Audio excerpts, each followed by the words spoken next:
Alright, good day everybody. Once again, welcome to our mock-up little game of Diet Dungeons & Dragons. As always, I am Artificial. I will be your Dungeon Master for this session. With me, as always, is the lovely half-elf Skaith Rogue here, Hello. played by Daniel, as usual, and we are continuing our last adventure here. Basically, Skaith found himself on an airship, traveling halfway across the realm to deliver some sort of magical, ornate object of some kind to the desolation of Solirita. And last time they ran into some birds. So, we'll see more on that, possibly. We'll see how things go. And basically, we just left off.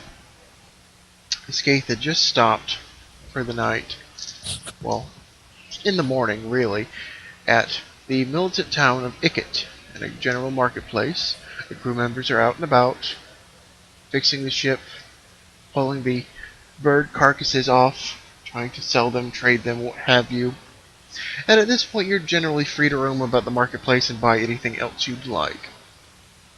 In the Okay. last episode, you did use your communication rune and try and uh, call Lyle and tell him what was going on in the situation. To which you did happen to get up with him, and if you can pay a visit to basically Ikit's marketplace's local wizardry, they will probably get you sorted out. Would you like to do that now, or would you like to do something else specifically Uh, first? let's head there and get that out of the way. Alright. You head over to the local wizardry. Basically, it's uh, like a small interpostal telecommune place. There's a wizardry there who looks basically like the little postman who gave you all your items back at the council. Okay. And you tell him what's up, and basically Lyle basically doesn't really physically talk to you through the room, but responds with some gifts, as it were. It says these can ensure your, uh, well, help you on your adventure until we can get more matters sorted out, as, you know, you are quite a ways away from Stillwater right now. Mm-hmm. And through this little teleportal, you get two little items right off the bat. You get one, a new sword. It is indeed a dao, a single curved blade, short sword length. Its handle is made of gold, but the sword itself is made of just regular steel.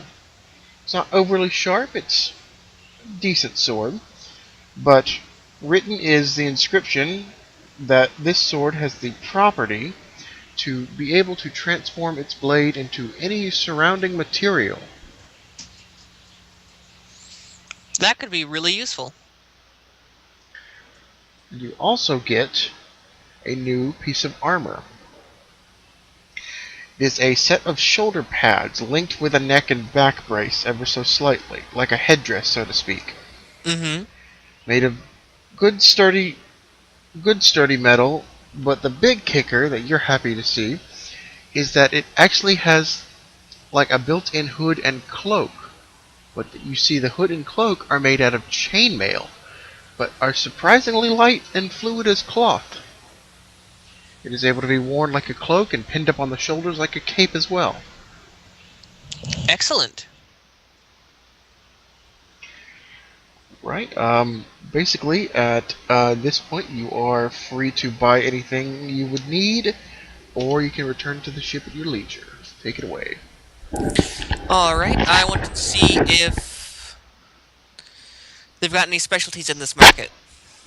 Alright, are you looking for anything particular? No, I'm just browsing right now, killing some time while they repair the ship. Alright. Right off the bat, nothing's really catching your eye unless you're trying to look for something specific. This marketplace is a little bit too organized for you. You're used to your hometown market style, just the vendors about, but you can now see, even though you're just looking at the marketplace, the effects of the militant order in the general town of Ikit kind of shows through its marketplace here. It's not quite as dingy. A lot of things are very up to date and clean, very Hmm. organized, and then a lot of looks like more noble people, like higher on in the hierarchy, just in the commonplace, something that kind of appears out of place. You know, you're not used to seeing royalty, as it were, kind of walk about the marketplace. Okay. Uh, are there any protective? Is there like some sort of magic accessory place for protective charms and such? You look about, you don't really see any real magic shops, you notice. Nothing really of any magical artifacts, at least nothing for sale. Okay. I think I'll head back to the ship then. You begin to make your way back towards the ship. You can see, you kind of come across Murdstone and Stanton kind of pulling the, like, pretty much the last carcass off of the ship.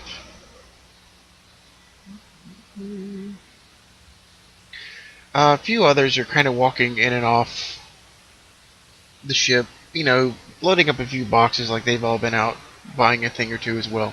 The ship appears to be repaired. Uh, the crew members pull the bird off to one side, to which you see a few local buyer hands to the side as receiving this giant bird. You presume these are the people who are taking the bird of some kind. They go aboard the ship and begin to pull this last carcass off, Mm-hmm. to which, as soon as they pull this bird right off the deck, you quickly see Artemis and Pelly kind of hobble up on the deck like something of interest has happened, as Murdstone and Stanton begin to just, you know, trade off this bird. All right. I'm going to get back up on the ship. Alright. As soon as you get aboard, you see Artemis and Pelly kind of leaning over something. Something of, like they're looking at something on the floorboards. You hear Artemis call over. You do see Silas across the way. Wizard, get over here! Check this out! To which the wizard will slowly make his way over. The little golden orb rotating about him as per usual. What have we got?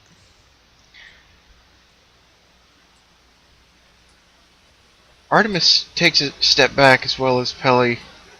Um, Artemis just kind of points. There's a single purple pearl about the size of, I would say, a golf ball.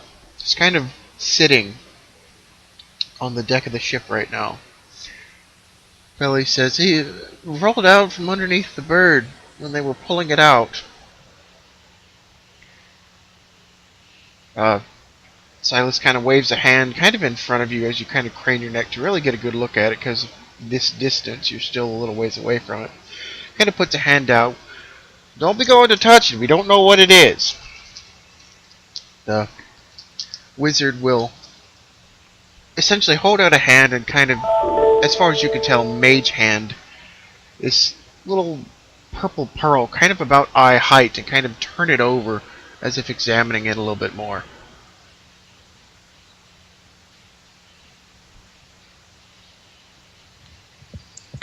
Can I do like Arcana check or something? Sure, go ahead. All right. Uh, you can 18. just okay. Mm-mm-mm. You obviously know this is some sort of magical item. You are not sure of what exact origin, and you are not quite sure of what this little sphere, I guess, is classified as, or if it's weaponry or defense or anything of the sort. But it is a magic relic of some kind, and you do know, basically from what you can guess, it's possibly got the same properties you've experienced with your magical rocks thus far, that it holds some sort of greater power. Mm-hmm. The wizard just kind of turns it about, kind of gets a little bit closer to it as everyone kind of just leans in a little bit, just trying to make of it, really.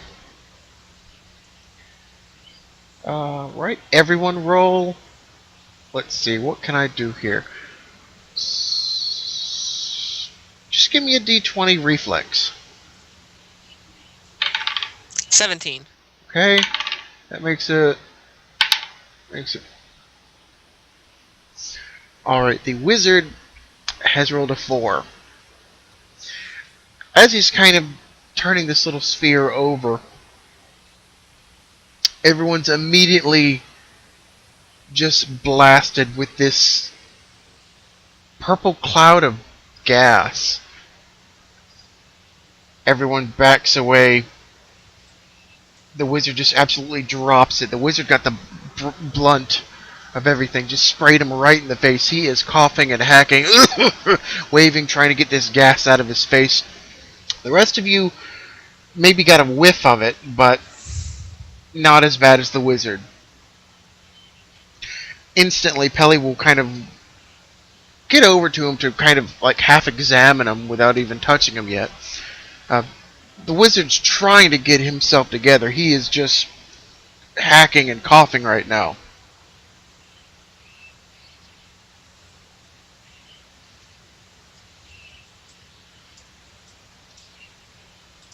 Alright. He's trying his best. He's not wavering around or anything, but he's really having a hard time getting this out of his system. Each cough and hack, he's just dispelling more purple gas, like he was filled with it or something. Is it poisonous? Are you asking that? Yeah. To who? To Artemis. Kind of gives you a look. I don't know. I don't normally. Poisons aren't in a hue of purple, but you know, we've never seen these birds before, so we can't guarantee anything. The wizard kind of gets himself together enough to hold out hands. I'm fine. I'm good. Just winded. To which he calms down a bit, but he looks like that took everything out of him, as you would expect someone got the wind knocked out of him. Pelly says, we can take him below. I'll keep an eye on him. Might be best to just observe this for a few minutes. If this gets worse before we leave, I can grab a few more medical supply from the marketplace. Captain gives him a respectful nod and looks at the wizard. The wizard looks in Artemis's direction. Artemis just kind of gives a look of understanding for a moment and says, "You may be a wizard, but sometimes I don't know about you. You're often too curious," he says. The wizard kind of gives a half-feigned smile. He looks visibly weak, as Pelly will kind of get a hand around the wizard and slowly escort him downstairs. The wizard's like, I'm fine, as they disappear downstairs.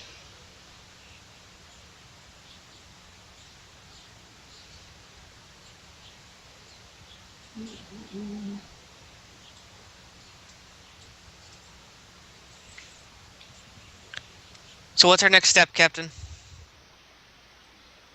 Captain tells you, basically, if we're all set to go and we get the word okay from Pelly, well, we're set to continue onwards. We're making actually good headway. We might make it to our destination by, well, say tomorrow morning. Brilliant. You all kind of wait a few minutes just to give a word from Pelly to make sure you can all shove off. All is well. He comes up, gives a thumbs up. All's okay. Stanton and Murdstone make their way back aboard. Here's the trade-off and everything's good. Murdstone will pretty much just head straight downstairs, kind of give you all a nod, as is. To which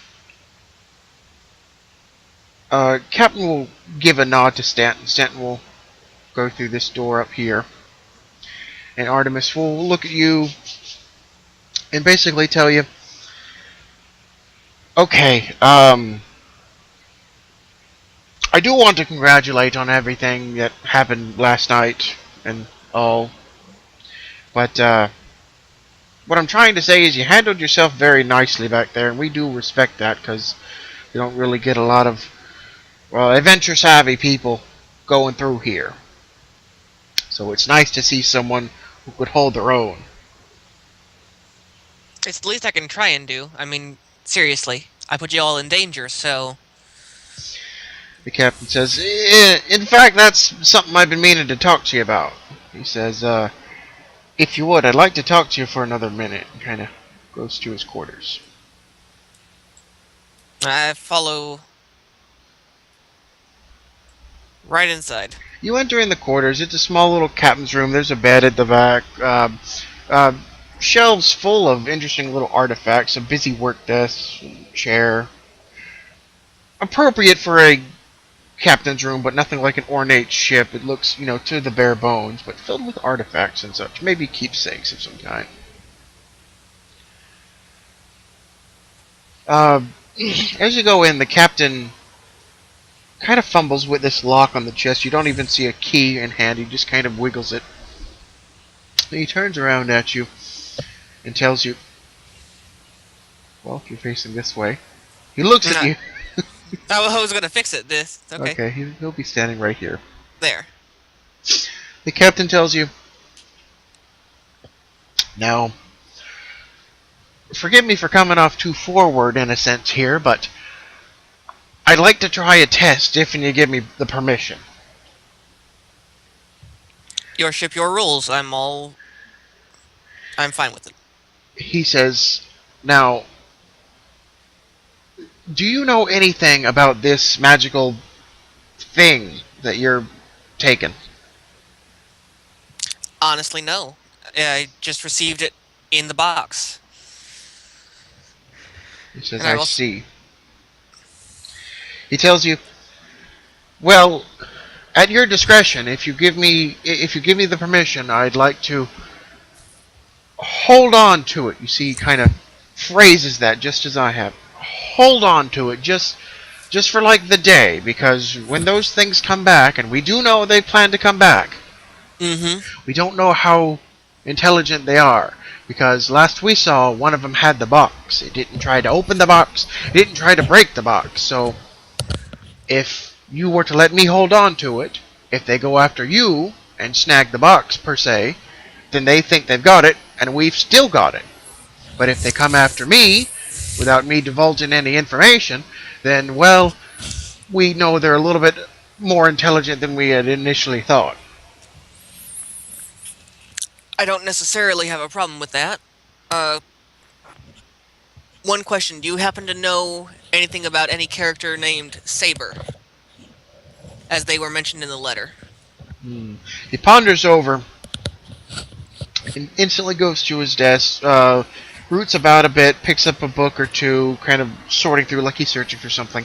He picks up kind of obscure blankish notebook and ruffles through about 3 or 4 pages. Says, no, don't believe so. We see a lot of people come through here, and I know quite a fair people as well as the Sky Warriors all throughout Dickett, but no one named Saber, he tells you. Okay, then. Well, I will get the statue for you, and you can hold on to it. Okay, fair enough, he says. And best believe you me, I want to once again apologize for any, I guess, thinkings that someone may have swiped your gift there from last night. Well, I apologize for, well, everything that's occurred so far. The captain gives you kind of a don't worry about it kind of wave off.